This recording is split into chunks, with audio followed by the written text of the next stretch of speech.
Bonjour à tous, on va voir aujourd'hui comment régler un problème de courroie sur une machine à laver. Alors les symptômes, on entend bien le moteur tourner et sur ce genre de modèle c'est très facile. On ne constate pas que le tambour tourne ou alors on constate que ça patine, c'est-à-dire que ça se déplace légèrement dans un sens ou légèrement dans l'autre. Si on a une machine à chargement sur le dessus, eh bien, on n'entend pas les clapotis de l'eau alors qu'on entend le moteur tourner. Ici, j'avais exactement ce symptôme. Donc, j'ai d'abord sorti la machine à laver de son endroit. D'ailleurs, un petit truc à ce sujet, utiliser un aspirateur toutes eaux pour vraiment aspirer l'eau qui reste dans le tuyau au niveau de la pompe. Ensuite, vous ne serez pas embêté lors du déplacement de la machine. Donc revenons à la machine. J'ai décapoté et déjà on voit la courroie ici. Voilà, avec la lumière. Bon, la courroie doit donc patiner. Elle est présente mais elle patine. C'est pas du tout étonnant puisqu'elle est restée plusieurs années à l'arrêt. J'ai donc acheté une courroie neuve. Et je vais vous expliquer comment trouver la référence de la courroie dans un instant.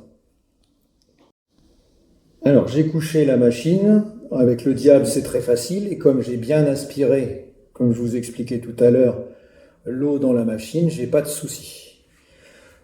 Alors que voit-on? Eh bien on retrouve le moteur et la courroie. Donc certainement une courroie fatiguée. Très facile à décranter, d'autant plus qu'elle est fatiguée. Voilà, je peux récupérer la courroie. Donc, on a une courroie avec des rainures en V, on l'appelle poly-V. On voit qu'il y en a 5. Et sur la courroie, vous allez trouver à un moment donné sa longueur. Ici, 1310 mm. C'est donc une courroie d'1,31 m de longueur. J, ça veut dire que les rainures sont en V, c'est pas logique, mais c'est comme ça. Et elle est même J5, puisqu'il y a 5 rainures. Je me suis fait livrer une courroie. Donc on retrouve bien la même longueur, 1310 J. Il n'y a pas de raison que ça ne fonctionne pas une fois installé, et on va vérifier ça. Il n'y a aucune raison que la nouvelle courroie ne soit pas à la bonne mesure, mais par sécurité, je fais une petite vérification simplement en tendant l'une par rapport à l'autre. Et là, on voit bien qu'on a la même longueur, on est même un petit peu plus court sur la neuve, c'est normal parce que justement, elle n'est pas fatiguée. Pour passer la courroie, si on est deux, c'est quand même facile, un à chaque extrémité. Si on est seul, il va falloir faire preuve d'astuce. Donc là, j'ai enroulé un élastique. Le but, c'est de pouvoir maintenir la courroie sur le moteur dans un premier temps, avec l'élastique donc. De passer la courroie vers l'avant, le haut de la machine à laver.